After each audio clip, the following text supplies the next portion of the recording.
कवि ए कलिहत मानव को चेतावनी देले कहले हे संसारी भगवान प्रछन्न आशीर्वाद महाप्रभुंकर हेतु कृपारू ये दुर्लभ मनुष्य जन्मटी नहीं संसार को आसीचो यह सत्य जदि पूर्वजन्मर सुकृत न थांता पूर्वजन्मर संस्कार न थांता गुरु कृपा भगवत कृपा तू ऊपर न थांता ये बहुमूल्य मनुष्य जन्मटे तू पाई न थांता दुर्लभ मनुष्य जन्मटे पाई सारिबा परे तू केबे आत्मसमीक्षा करछि तू कोन कलाणु माने भलो ए वर्ष प्रबल धान पाइछु आ रह पला गुडाय पिला छ अरे तू कोन केवल एइथि पई ए संसार को आसी तू ए जेते कथा कहिलु ये सब तो निजस्व स्वार्थ सम्मिलित कथा एहा द्वारा तो मनुष्य जन्मटा चरितार्थ हलानी कि एहा द्वारा प्रभुर इच्छा पूर्ण हलानी तेणु मनुष्य जन्म को साकार करने को हेले आम गोटे निर्दिष्ट रास्ता दे जीवा को हबो तू काहे बसुन म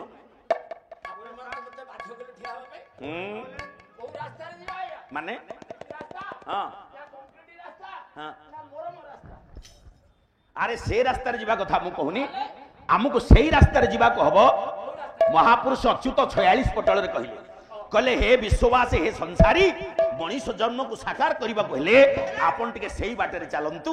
कौन कहिले कहले सर्वदा सत्य पथे चलो ईश्वर करिबे मंगल ईश्वर करिबे कहले सर्वदा सत्य पथे चलो ईश्वर करिबे मंगल महापुरुष अच्युत हमको सत्य पथरे जीवा को कहिला बेले यही कथा को अंगीकार करिनेले स्वीकार करिनेले महिमा धर्मर अन्यतम संत भीम भोई भीम भाई से तो माउसी पुओ कहला भीम भाई रह भीम भोई परमात्मा पाखरे प्रार्थना कले कहले प्रभु मो जीवन रे मु किछि चाहुनी मते आपण टिके सेही बाटे रे नियम कौन कहिले स्तुति चिंतामणि रे कहले सत्य रे तरिबी सत्य रे मरिबी यही आज्ञा मोते महाप्रभु यही आज्ञा मोते कहे भीम गंध ये मोहि मंडले जस पदस विदग्ध मंडली संत भीम भई कहले प्रभु सत्य रे तरिबी सत्य रे मरिबी यही आज्ञा मोते हो आपण सबु बेले मते सत्य पथरे नियम जहाँ को महापुरुष अच्युत कहिले ताकू भीम भई मान हुए तो मानि नेला बेले अभी पिला बेले स्कूल को पाठ पढ़िबा को जाइथिबो निश्चय तो गोटे कथा कहले तू गोटे कथा अरे स्कूल को तो पाठ पढ़िबा गेलु 3 बखरा घर काई भांगी चाकरी मु जानि जे हम घर पाखरे गोटे प्राइवेट हाई स्कूल तू प्रथमे पियन चाकरी करथलु मते जेते बेले चाकरी पैसा सारे एका एरियर टंका मिलिला टंका मिलिला हां तू झाटी माटी घर दे 4 बखरा थिला ओ तुओ घर भांगिलु कुलांगार रह अच्छा तू जेतले पिला बेले स्कूल को पाठ पढ़िबा को जाइथिलु स्कूल बारंडा रे ठिया है सेदिन प्रार्थना कला बेले तू भगवान को पाखरे हाथ जोड़ी निवेदन करथुले हे महाप्रभु मोते आपण टिके सेही बाटे रे नियम तू आपण मानकर भक्त कवि मधुसूदन राव तू सेदिन कोन कहिलु स्कूल बारंडा रे कहलु प्रभु सत्य पथे धर्म पथे घेने जाओ मोते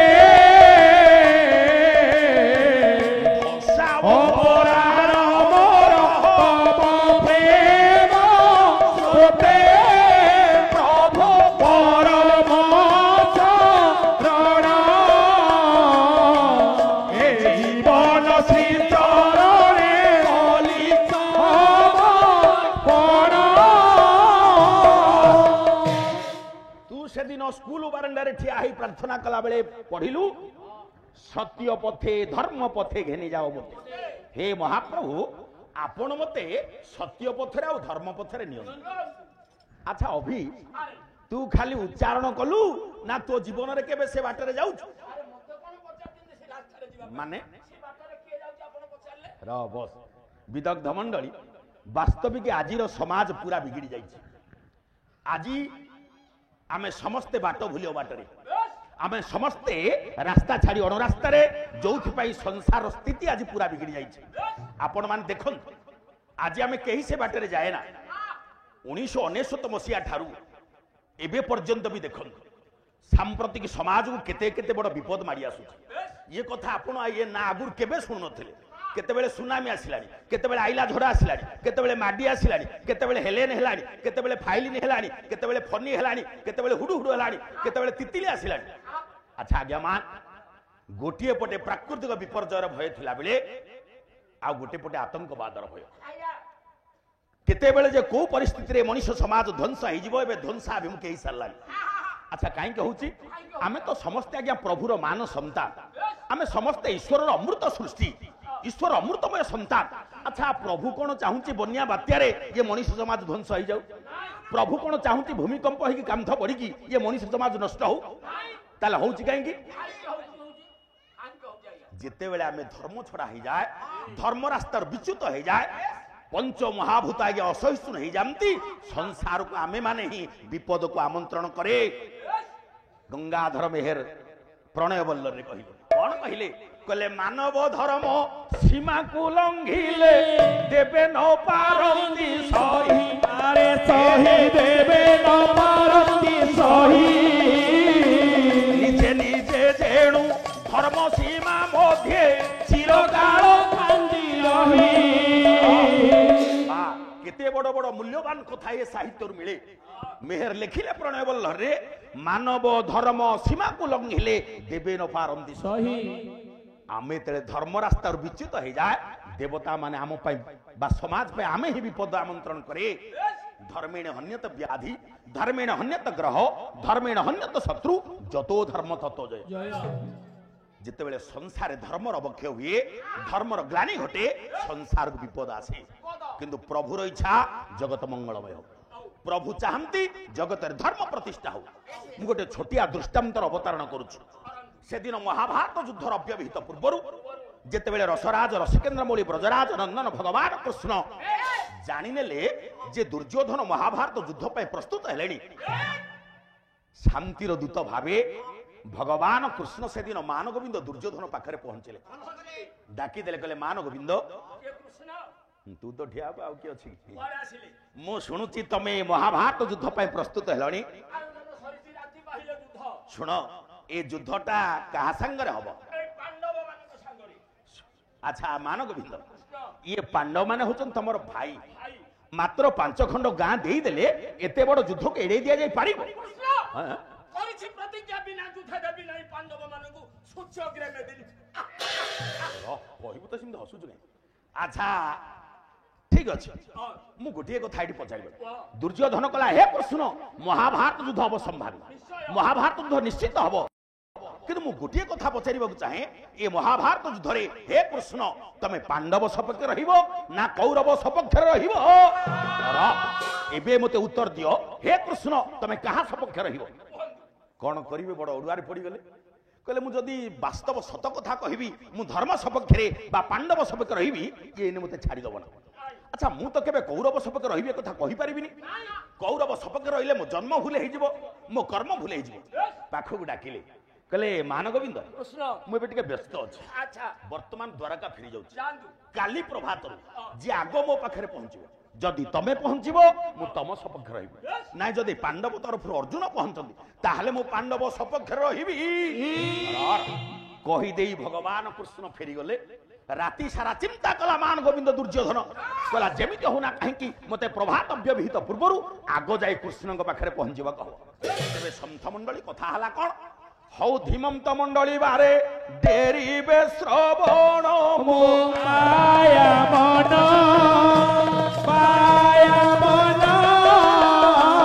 आउ मने मने चिंता कला वीरो दुर्योधन प्रभात अव्यवहित पूर्व दुर्योधन चलीला जाई द्वारका रे पहुंचला बेले देखे भगवान कृष्ण सोईछंती रे हे कृष्ण सोईची निदर उठिने अच्छा ठीक अछि ये तो सोईची उठे भी कहीं भगवान कृष्णंकर मुंड पाखरे बसी पड़िले दुर्योधन संथ मंडली अर्जुन जीवार टिके डेरी हो जाइछि अर्जुन जाई देखे ता पूर्वरु दुर्योधन पहुंची गलानी अरे राति रे सोइनु बोधि इरा अर्जुन तू पड़े कोन अर्जुन अच्छा अर्जुन तो दास्य भावर प्रतीक साक्ष्य भावर प्रतीक प्रभुर पाद तले रे बसी पड़िले अर्जुन दुर्योधन बसिले मुंड पाखरे अर्जुन बसिला पाद तले किछि समय परे ଆପଣ ମାନେ ବିଚାର କରନ୍ତୁ ଜଣେ ଲୋକ ଶୋଇଥିବ ହଁ, ହଁ, ନିଦରୁ ଉଠିବ ନଜରଟା ମୁଣ୍ଡ ଉପରକୁ ପଡିବ ନା ଆଗ ପାଦ ତଳକୁ ପଡିବ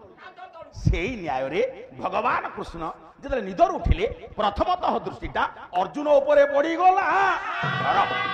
ଯେମିତି ଦେଖିଦେଲେ ଅର୍ଜୁନ ଖୁସି ହେଇଗଲେ କହିଲେ ଅର୍ଜୁନ ମୁଁ ମନେ ମନେ ଭାବୁଥିଲି ତମେ କେମିତି ଆଗ ଆସିବ ମୁଁ ତମ ସପକ୍ଷରେ ଅର୍ଥ ଧର୍ମ ସପକ୍ଷ ରହିବି ସଖା ମୁଁ ବହୁ ପ୍ରଭାତରୁ ଆସିଲାଣି ଆପଣ ଶୋଇଥିଲେ ତ ମୁଁ ଉଠିଲିନି ଆପଣ ତ ଶୋଇଛନ୍ତି ମୁଁ କାଇଁ ଆଚ୍ଛା ଆଚ୍ଛା ଭାବୁଥିଲି ସେ ତମେ ଆସିଲ ଭଲ ହେଲା ମୁଁ ଆଗ ଆସିଛି ମୋ ପ୍ରଶ୍ନର ଉତ୍ତର ଦିଅ ପଚାର ଅର୍ଜୁନକୁ କିଏ ଆଗ ଆସିଛି ହଁ ସଖା ଭାଇ ଆଗ ଆସିଛି ତୁ ସେମିତି ହଉନୁ। ହସନା ପାଟିରେ ମଶା ବସିବେ ସତରେ ତମେ ଆଗ ଆସିଛ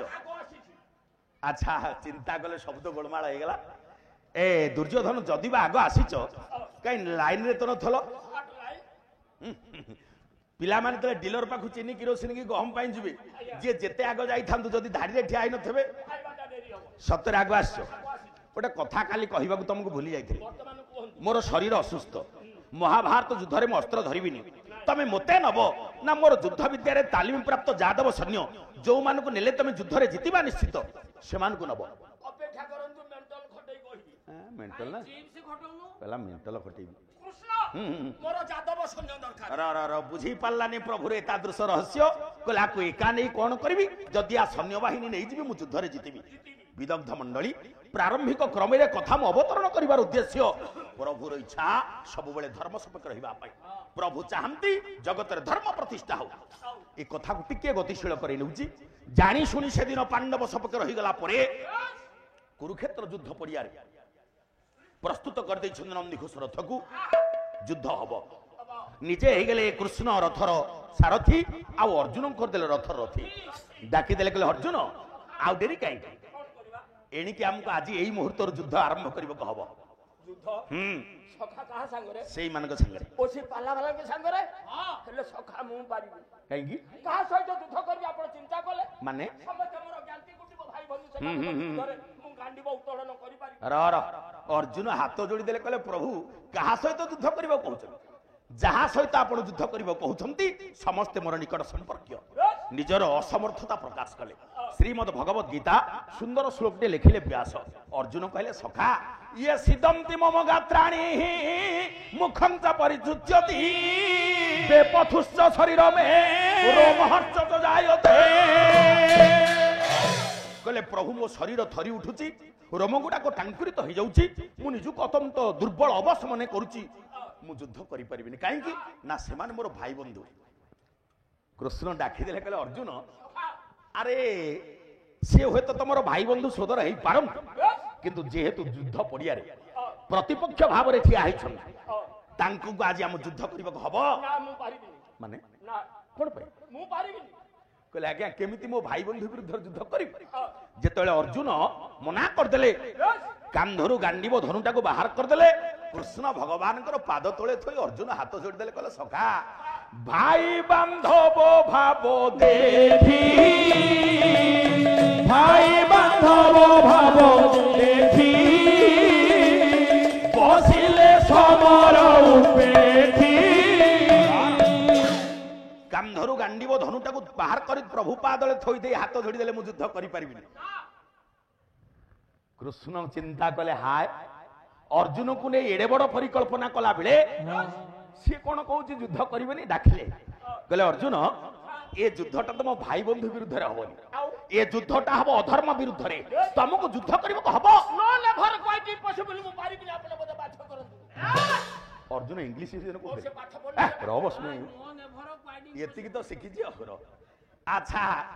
ଯେତେବେଳେ ଅର୍ଜୁନ ମନା କରିଦେଲେ ଅର୍ଜୁନଙ୍କର ମାନସିକତାକୁ ପରିବର୍ତ୍ତନ କରିବା ପାଇଁ ଅର୍ଜୁନଙ୍କର ଚିନ୍ତାଧାରାକୁ ବଦଳାଇବା ପାଇଁ ଭଗବାନ କୃଷ୍ଣ ଗୋଟେ ଅଦ୍ଭୁତ ଦୃଶ୍ୟଟେ ଦେଖେଇଲେ କହିଲେ ଅର୍ଜୁନ ଦେଖିଲ ସେଠି କଣ ହଉଛି ସେଠି ପାମ୍ପଡ଼ ବିକ୍ରି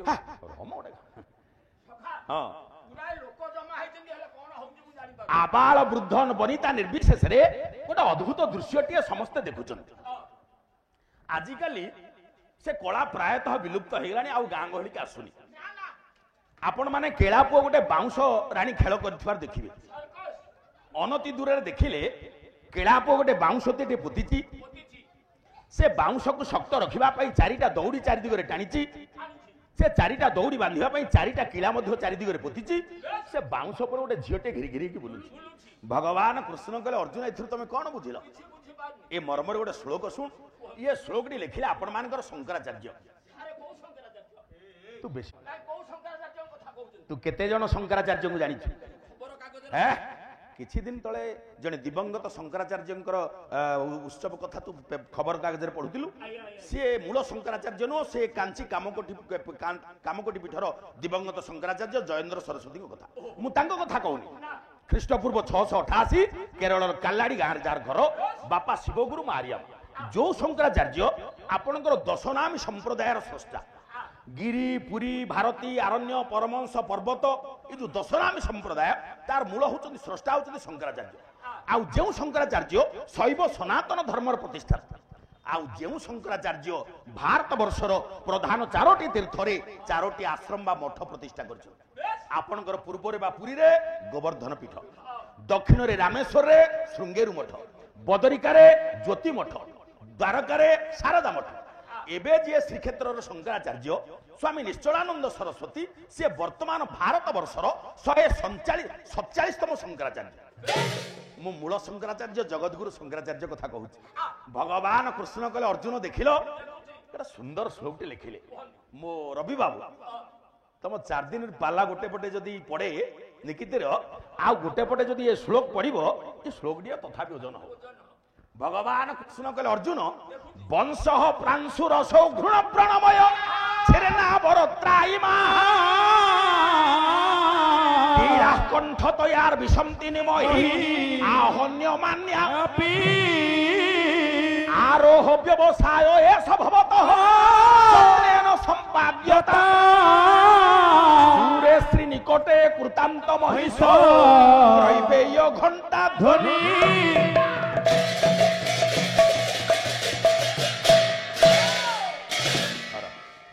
विदग्ध मंडली अच्छा केलापुओ बाउंशटी पोती कवि कहिले वंश प्रांशु रसरु घृण वंश अर्थ बाउंश केलापुओ जो बाउंशटी पोती घृण व्रणमय से एते दिन पुराणा बाउंश ताकू आज्ञा पोक लगी छिद्र करदेला अतएव से बाउंश को मुहूर्त भांगी जाई पारे तथापि केलापुओर से दिगरे भ्रक्षेप नाही छेरना बरत्रा बरत्रार्थ दौड़ी जो 4टा दौड़ी 4 दिगरे से टाणी सी भी छिंडी जावाक बसलानी को मुहूर्त दौड़ी भी छिंडी जाई पारे बाउंश भांगी जाई पारे दौड़ी छिंडी जाई पारे सेतिकी नुह कीला कंठ तयार भी समतिन महिम जो 4टा कीला से 4 दिगरे पोतीची ता भी शक्त नुह से उपाड़ी जाई पारे बाउंश भांगी जाई पारे दौड़ी छिंडी जाई पारे कीला हुए तो उपुड़ी जाई पारे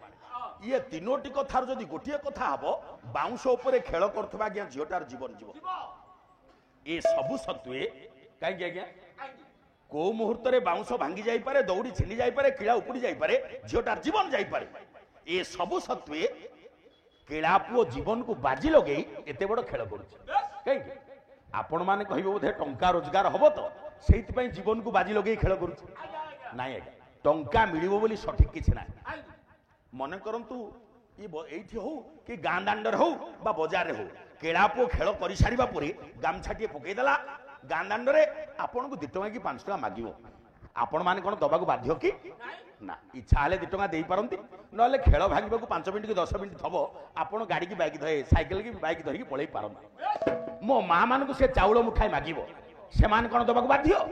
ना इच्छा हेले मुठाए चाउल देई पारंती नले खेल भांगबाकू 10 मिनिट थबो दांड कबाट पकई दी पारंती दूरे श्री श्री अर्थ एठी लक्ष्मी बा टंका केते बाटर तार टंका पाइबार संभावना किंतु निकटे कृतांत अर्थ जम अति पाखरे जमर सतर्क घंटी बाजुची बाउंश भांगी जाई पारे दौड़ी छिंडी जाई पारे कीड़ा उपुड़ी जाई पारे झियोटार जीवन जाई पारे ए सबु सत्वे से ता वृत्ति की बंचई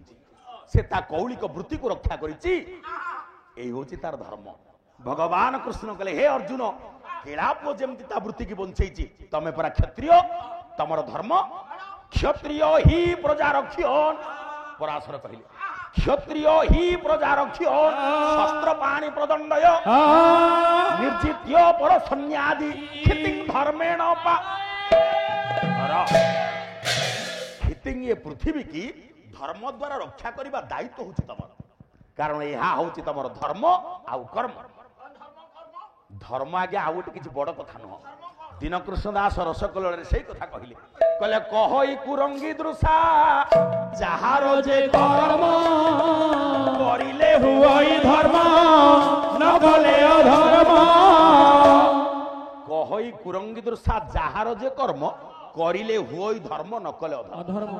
ଯାହା ପ୍ରତି ଯୋଉ କର୍ତ୍ତବ୍ୟ ନିରୂପିତ ଅଛି ସେ ଯଦି ତା ଠିକ ନିର୍ବାହ କରେ ସେଇଟା ତାର କର୍ମ, ତାହା ହିଁ ପରୋକ୍ଷରେ ଧର୍ମ। ମନେ କରନ୍ତୁ ଜଣେ ଶିକ୍ଷକ ବନ୍ଧୁ ତାଙ୍କର କର୍ମ ଉପଯୁକ୍ତ ଶିକ୍ଷାଦାନ ଦେବା, ସେ ଯଦି ତା ଠିକ ନ କଲେ ତାହେଲେ ତାଙ୍କ କର୍ମ ଯଦି ଠିକ କଲେ ତାହା ତାଙ୍କର କର୍ମ ଏବଂ ଧର୍ମ, କର୍ମ ଯଦି ନ କଲେ ସେଇଟା ତାଙ୍କର ଅଧର୍ମ। ମନେ କରନ୍ତୁ ଜଣେ ପୋଲିସ କର୍ମଚାରୀ ତାଙ୍କର କର୍ମ ଦେଶର ଆଇନ ଶୃଙ୍ଖଳା ରକ୍ଷା କରିବା, ସିଏ ଯଦି ତା ଠିକ ନିର୍ବାହ କଲେ ତାହା ତାଙ୍କର କର୍ମ, ତାହା ହିଁ ପରୋକ୍ଷରେ ଧର୍ମ। ଭଗବାନ କୃଷ୍ଣ କହିଲେ ହେ ଅର୍ଜୁନ ତମକୁ ତମ କର୍ମ ଆଉ ଧର୍ମ ବଞ୍ଚେଇବାକୁ ହବ, ଅତଏବ କୃତାୟ ଯୁଦ୍ଧ ନିଶ୍ଚୟ। ପ୍ରଭୁ ମୁଁ ପାରିବିନି, ଆପଣ ମୋତେ ବାଧ୍ୟ କରନ୍ତୁ। ଏ ମାୟା ମମତାକୁ ମୁଁ ତ୍ୟାଗ କରି ଯୁଦ୍ଧ କରିପାରିବିନି ସଖା। ମାୟା କାଟି ପାରୁନି। ଏତେ କରି ବୁଝେଇଲା ପରେ ବି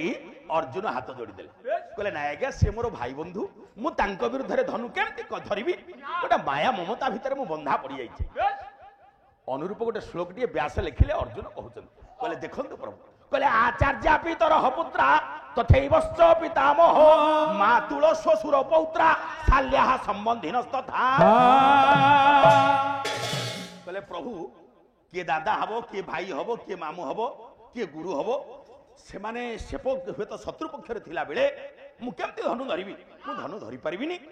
ମାୟା ମମତା ଭିତରେ ମୁଁ ବନ୍ଧା ପଡିଯାଇଛି। ବିଦଗ୍ଧ ମଣ୍ଡଳୀ ମା ମାନ ଝିଅ ମାନ ମୋର ଏଇଠି ଆପଣଙ୍କ ପାଇଁ ଦୀପଦ କଥା କହିବି। ତାହେଲେ ନିଜର ଆତ୍ମ ବୋଲି ଭାବି ଅର୍ଜୁନ ଯୁଦ୍ଧ କରୁନାହାନ୍ତି। ଭଗବାନ କୃଷ୍ଣ ଗୋଟେ ସୁନ୍ଦର କଥାଟିଏ କହିଲେ, କହିଲେ ଅର୍ଜୁନ ତଥାପି ତମେ ବୁଝିପାରିଲନି, ମୁଁ ତମକୁ ଗୋଟେ କଥା ଏଠି କହିବି। ତମେ ରାମାୟଣ ଶୁଣିଥିବ ନିଶ୍ଚୟ, ରାମାୟଣର ସେଦିନର କଥା। ବିଦଗ୍ଧ ମଣ୍ଡଳୀ ମୁଁ ଆପଣ ମାନଙ୍କୁ କହୁନି, ସେଦିନ ଭଗବାନ କୃଷ୍ଣ ଅର୍ଜୁନଙ୍କୁ କହିଲେ, କହିଲେ ହେ ଅର୍ଜୁନ ଯୋଉ ଦିନ ଲଙ୍କା ପୃଷ୍ଠଭୂମିରେ ଶେଷ ସଂଗ୍ରାମ ଚାଲିଥାଏ, ରାବଣ ସେନା ସହିତ ରାମଙ୍କର ଯୁଦ୍ଧ ହଉଥାଏ, ପ୍ରତିଦିନ ରାବଣ ପ୍ରେରିତ ଜଣେ ଜଣେ ସେନା ନାୟକର ନିଧନ ପରେ ରାବଣ ଜଣେ ଜଣେ ନୂଆ ସେନାପତି କରିକି ବାଛିକି ପଠାଏ। ସେଦିନ ଆଜ୍ଞା ଜଣଙ୍କର ପାଳି ପଡିଲା, ରାବଣ ସେଇ ଜଣକୁ ନିର୍ଦ୍ଦେଶ ଦେଲା। ସେ କିଏ ନା ସେ ହଉଛି ବିଭୀଷଣଙ୍କ ପୁଅ, ନାଟା ତାର ତରଣୀ ସେନ। ରାବଣ ଡାକିଦେଲା, ହେ ତରଣୀ ସେନ ତମେ ଆଜି ଯିବ ଲଙ୍କା ତରଫରୁ ସେନାପତି ସାଜି ରାମଙ୍କ ସହିତ ଯୁଦ୍ଧ କରିବ। କଣ କରିବ ଆଜ୍ଞା, ତାର ଇଚ୍ଛା ନଥିଲେ ସୁଦ୍ଧା ଯେହେତୁ ରାବଣର ନିର୍ଦ୍ଦେଶ ଆଜ୍ଞା ମାନି ତରଣୀ ସେନା ଆଜ୍ଞା ଯୁଦ୍ଧକୁ ବାହାରିଲା। ସନ୍ଥ ମଣ୍ଡଳୀ ଯୁଦ୍ଧକୁ ଯିବା ପୂର୍ବରୁ ତାର ନବବିବାହିତା ସ୍ତ୍ରୀ ପାଖରେ ତରଣୀ ସେନ ପହଞ୍ଚିଗଲା, ଡାକିଦେଲା, କହିଲା ପ୍ରିୟ। ହଁ ହଁ ସ୍ୱାମୀ ରେ କଣ ଡିଆ ମାରୁଛୁ ନା ଦୌଡୁଛୁ, ସେଟା ମୁଣ୍ଡିଆ କହୁନୁ, ଗୋଟେ ଶିଖିଛି କେତେଟା ଶବ୍ଦ। ହଁ ଆଜି ମୁଁ ଯୁଦ୍ଧକୁ ଯିବି। କାହିଁକି ସେ କଥା ପାଟିରେ ଧରନି, ମାନେ ତମେ ଗୋଟିଏ ବୋଲି ସ୍ୱାମୀ ମୋର, ପାଞ୍ଚଟା ଗଲୁନୁ, ତମେ ଯଦି ଯୁଦ୍ଧରେ ମରିଯାଉ ମୁଁ ବିଧବା ହୋଇଯାନ୍ତି, ମୋ ମନରେ ଦୁଃଖ ନାହିଁ। ଯଦି ମୁଁ ରାଣ୍ଡ ଆରେ ତମେ ଗୋଟେ ବୀରାଙ୍ଗନା, ଗୋଟେ ବୀର ରମଣୀ, ମୁଁ ଅନୁକୂଳରେ ଯୁଦ୍ଧକୁ ବାହାରିଲା ବେଳେ ଅଲକ୍ଷଣା କଥା ଗୋଟେ ପାଟିରେ ଧରୁଛ। ମନା କରୁଛି ସ୍ୱାମୀ, ଆପଣ ସେ ଯୁଦ୍ଧକୁ ଯାଆନ୍ତୁ। କାହିଁକି ସେ ଯୁଦ୍ଧକୁ ଯିଏ ଯାଉଛି କେହି ହେଲେ ଫେରୁନାହାନ୍ତି। ବିଦଗ୍ଧ ମଣ୍ଡଳୀ ଏଇଠି ତରଣୀ ସେନର ସ୍ତ୍ରୀ ହାତ ଯୋଡ଼ିଲା, କହିଲା ହେ ପତି ପରମେଶ୍ୱର ଆପଣ ସେ ଯୁଦ୍ଧକୁ ଯାଆନ୍ତୁ ନା, କାରଣ ସେ ଯୁଦ୍ଧକୁ ଯିଏ ଯାଉଛି କେହି ହୁଏତ ଫେରୁନାହାନ୍ତି, ମୋ କଥା ମାନି ଆପଣ ସେ ଯୁଦ୍ଧରୁ ନିବୃତ୍ତ ହୁଅନ୍ତୁ। ଯେତେବେଳେ ତରଣୀ ସେନର ସ୍ତ୍ରୀ ମନା କରିଛି, ତରଣୀ ସେନ ତା ସ୍ତ୍ରୀକୁ ବୁଝେଇଲା, କହିଲା ଶୁଣ ମାନେ କାଇଁ ଗଲା ଯୁଗ ଲାଗୁଛି। ଏଇଠି ତରଣୀ ସେନ ତା ସ୍ତ୍ରୀକି ବୁଝେଇଲା, କହିଲା ଶୁଣ ମୁଁ ଯଦି ତମ କଥା ମାନି ଯୁଦ୍ଧକୁ ନ ଯିବି ଆଉ ତମ ପଣତକାନି ତଳେ ଲୁଚିକି ରହିଯିବି, ମୋର ଅବସ୍ଥା କଣ ହବ ଚିନ୍ତା କରିଛ। ବୁଝେଇଦେଲା ତରଣୀ ସେନ ଗୋଟେ ପଦ, ସେ ଗୋକୁଳାନନ୍ଦ ପଟ୍ଟନାୟକ ବହି ହେଲା ଜାନକୀ ବଲ୍ଲଭ ବିଳାସ। ତରଣୀ ସେନ କହିଲା ଶୁଣ, କହିଲା ରାଜା ଦେଶକୁ ନ ମାନିଲେ ସଜା ଦେଶ ବାହାର ସମସ୍ତଙ୍କରେ ମସ୍ତକ ଛେଦିବ ମୋର। ତରଣୀ ସେନ ତା ସ୍ତ୍ରୀକି ବୁଝେଇଲା, କହିଲା ରାଜା ଦେଶକୁ ନ ମାନିଲେ ସଜା ଦେଶ ବାହାର। যদি রাবণ শুনিদেব মু যুদ্ধକୁ যাইনি ଆଉ ତମ ପଣତକା ଯେତେବେଳେ ଲୁଚିକି ଅଛି ସେ ମୋତେ ଛାଡ଼ିବ ସମସ୍ତଙ୍କ ଆଗେ ମସ୍ତକ ବାଛେଦିବ ମୋର ମୁଁ ଯୁଦ୍ଧକୁ ନ ଗଲେ ସର୍ବସମକ୍ଷରେ ଶାଣିତ ଚନ୍ଦ୍ରହାସ ତରବାରରେ ରାବଣ ମୋର ଶିରଚ୍ଛେଦନ କରିବ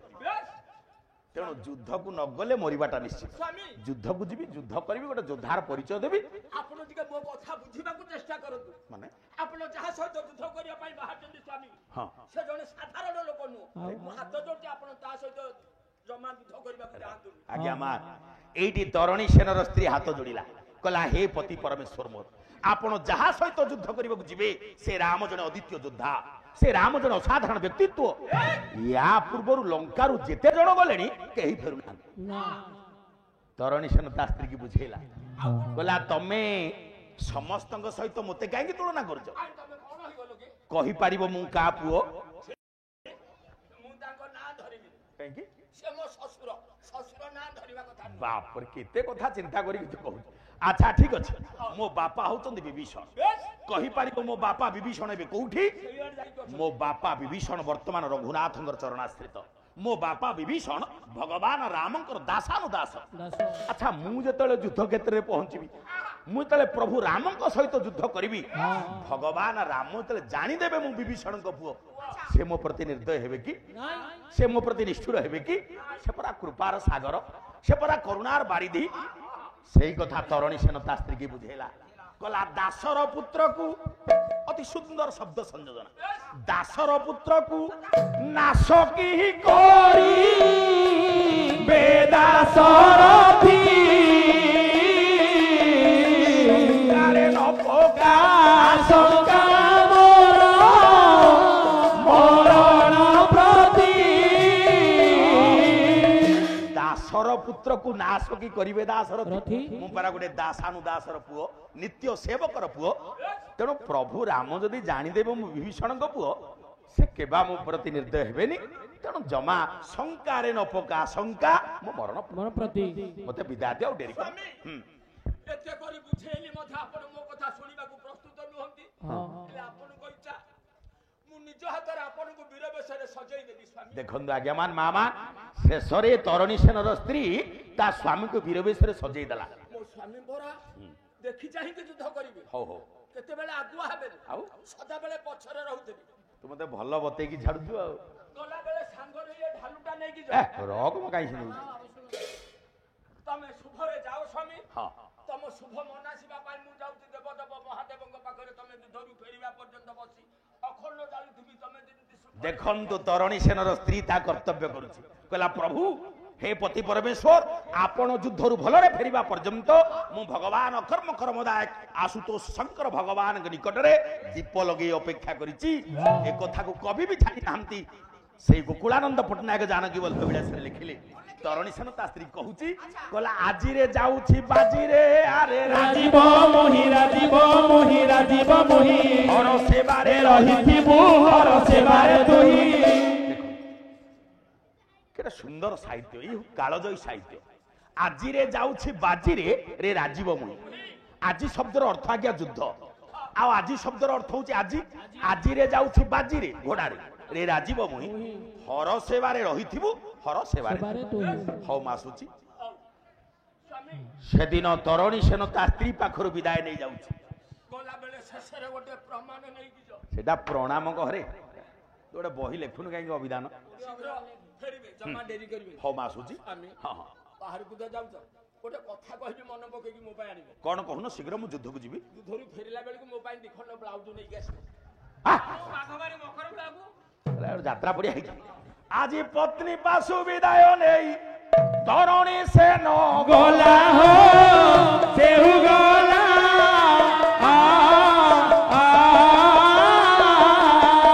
ରଣାଙ୍ଗନେ ଯାଇ ପରା ଅବତୀର୍ଣ୍ଣ ହେଲା ହୋ ପହଞ୍ଚିଗଲା ସେ ଧୀର ଯୁଦ୍ଧ ଭୂମିରେ ତରଣୀ ସେନ ଆଉ ସୃଷ୍ଟି କରିଛି ପ୍ରଭୁ ରଘୁନାଥଙ୍କ ସହିତ ତୁମୁଳ ସଂଗ୍ରାମ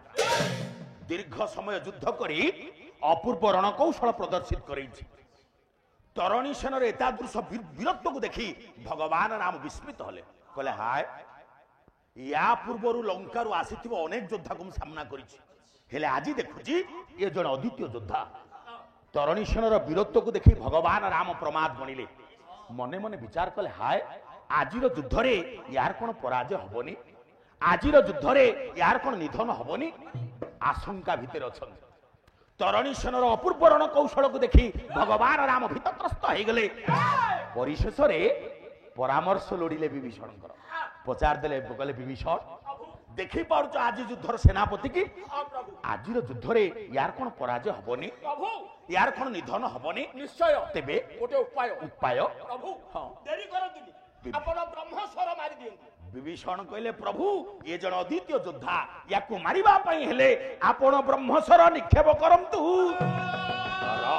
ହେ ବିଦଗ୍ଧ ମଣ୍ଡଳୀ, ସେଦିନ ବିଭୀଷଣଙ୍କ କଥାକୁ ଆଧାର କରି ତରଣୀ ସେନ ଉପରକୁ ଭଗବାନ ରାମ ପ୍ରଚଣ୍ଡ ବ୍ରହ୍ମସ୍ୱର ଆଘାତ କଲେ। ଯେତେବେଳେ ବ୍ରହ୍ମସ୍ୱର ନିକ୍ଷେପ କଲେ, ସରଜାଇ ତରଣୀ ସେନର ବକ୍ଷଭେଦ ହୋଇଛି। ସରଜାଇ ତରଣୀ ସେନର ଛାତିରେ ଫୁଟିଛି।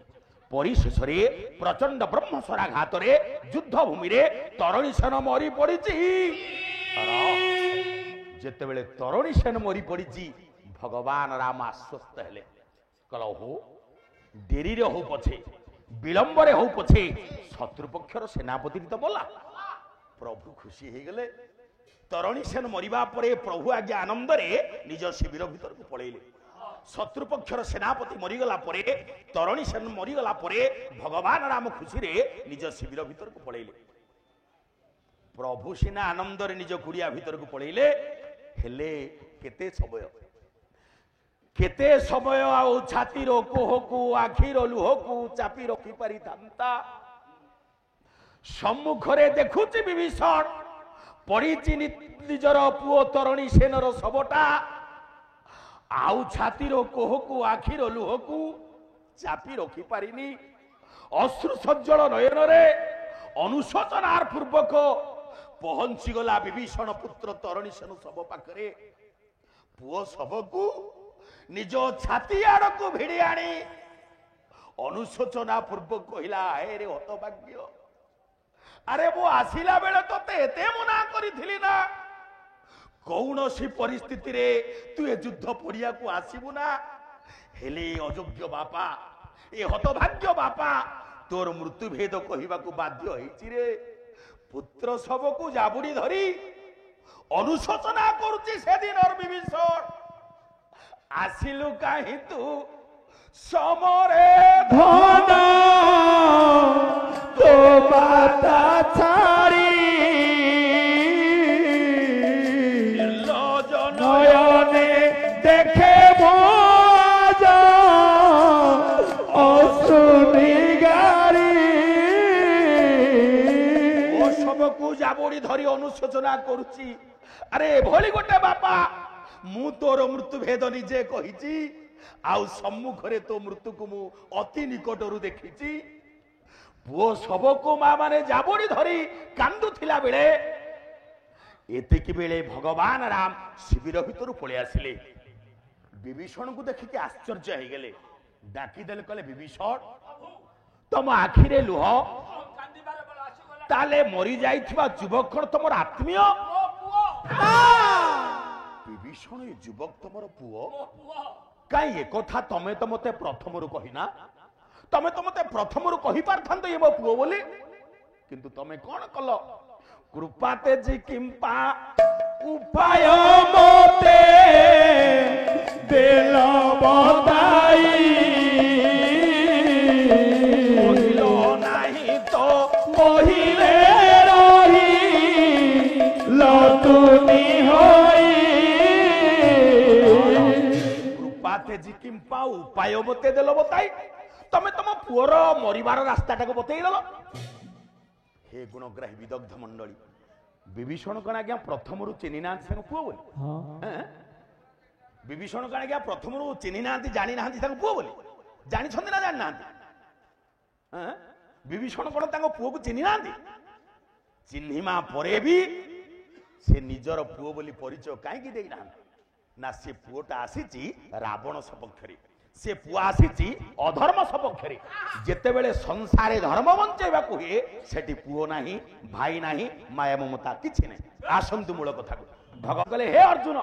तमे कोन कहउछ मु केमति युद्ध करबी आचार्य पितर पुत्रा तथैवश्च पितामह मातुल ससुर पुत्रा शाल्यः संबंधिन सुता तमे कोन कहउछ से मो मामू से मो भाई मु केमति युद्ध करबी देखंतु रामायण जदि गोटे आदर्श चरित्र किए थाए गोटे त्यागर चरित्र किए थाए से होचन विभीषण निज पुओ पछे मले मोरु संसारे धर्म बंचु निज पुओ पछे गले जाऊ संसारे धर्म तिष्ठि रहू खाली रामायण कहीं आपण माने महाभारत को देखो जो दिन दुर्योधन महाभारत युद्ध को जीव माँ गांधारी निकट आशीर्वाद भिक्षा कला माँ मते आशीर्वाद कर मो महाभारत युद्ध को जीवी माँ गांधारी कौन आशीर्वाद कला कहला जा मो पुओ दुर्योधन युद्ध रे जितिबु गोटे आदर्श माँ ता पुओ दुर्योधन को यही आशीर्वाद करिछि आपण मानकर सम्मानीय पूर्वतन ढेंकानाल सांसद तथागत शतपथींकर अजा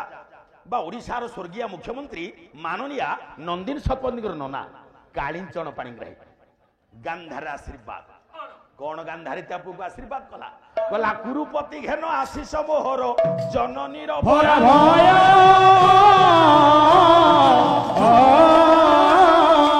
अक्षय हेउ पुण्य जगते धर्म हेउ राय माँ गांधारी यही आशीर्वाद करिछि अक्षय हो पुण्य जगते धर्मर हो जय से माने आज्ञा सेते बेले धर्म को बंचई थिले जी आज्ञा जेते विपद रे पड़ू जदि निजर धर्म को बंचईछि जेते ता प्रति विपद आसु धर्म आज्ञा ताकू रक्षा करिछि गंगाधर मेहर अहल्यास्तव रे कहिले कहले जे भली धार्मिक रखे धर्मर रक्षण धर्म से ही भली रखे ताकू अनुसरण जे धर्मर पथरे अछि जे धर्म को रक्षा करिछि मा जेते बड़ विपद आसु धर्म ताकू रखिछि धर्मे सदा मति दारो धर्मे सदा गति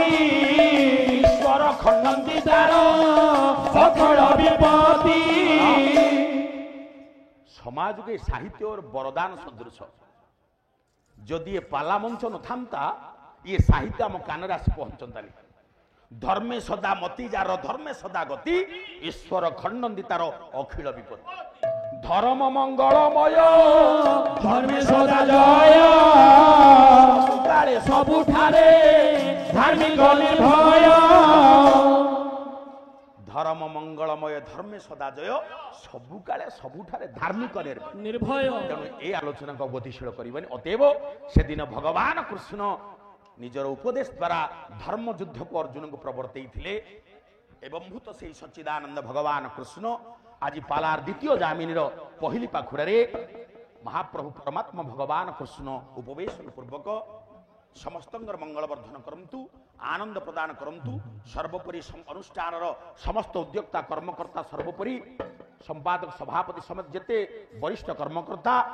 आगंतुक समस्त भद्र व्यक्ति समेत ग्राम और आबाल वृद्ध वनितांगर महाप्रभु त्रिनादेव प्रभु भगवान कृष्ण सर्वविध सर्वकल्याण साधन करंतु बोलंतु सर्वे प्रेमानंदे कुमार हरि बोल।